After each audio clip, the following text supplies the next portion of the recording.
시중은행들이 ISA 경쟁력 강화를 위해 저축은행의 고금리 예금 상품 활용에 적극 나서고 있습니다. 하지만 수신 한도를 턱없이 적게 설정해 실제로 저축은행 예적금을 ISA 통장에 담을 수 있는 고객은 소수에 불과할 전망입니다. 보도에 정은규 기자입니다. 기업은행과 신한은행은 ISA 경쟁력 강화를 위해 계열 저축은행을 맞교환할 계획입니다.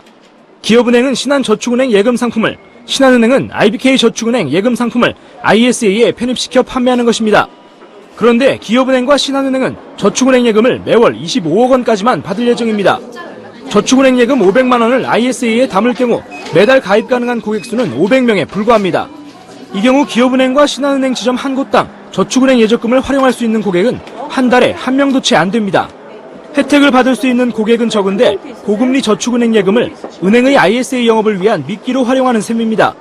ISA에는 여러 금융상품을 담을 수 있지만 확정적인 수익률을 줄 수 있는 것은 예금 상품밖에 없습니다.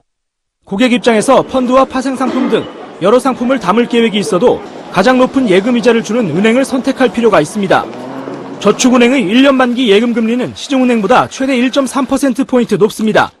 최종 수익률을 알 수 없는 다른 금융상품보다 고금리의 저축은행 예금이 초반 ISA 경쟁력을 좌우하는 셈입니다. 실제로 우리은행의 경우 ISA 고객 중 절반 이상이 저축은행 예금을 선택한 것으로 조사됐습니다. 우리은행은 ISA 출시 전 저축은행 중앙회와 협약을 맺고 저축은행 27개사 총 수신한도 6천억 원을 쓸어 담았습니다. 초반 ISA 경쟁에서 저축은행 카드가 위력을 발휘하자 저축은행을 거느린 금융지주사 간 협력 논의는 활발해지고 있습니다.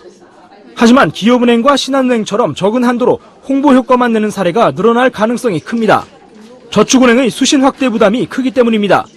한 저축은행 관계자는 저금리로 예대 마진이 안 좋은 상황에서 영업망이 넓은 시중은행을 통해 수신 규모만 급격히 불어나면 만기 때 부담이 커질 수밖에 없다고 말했습니다.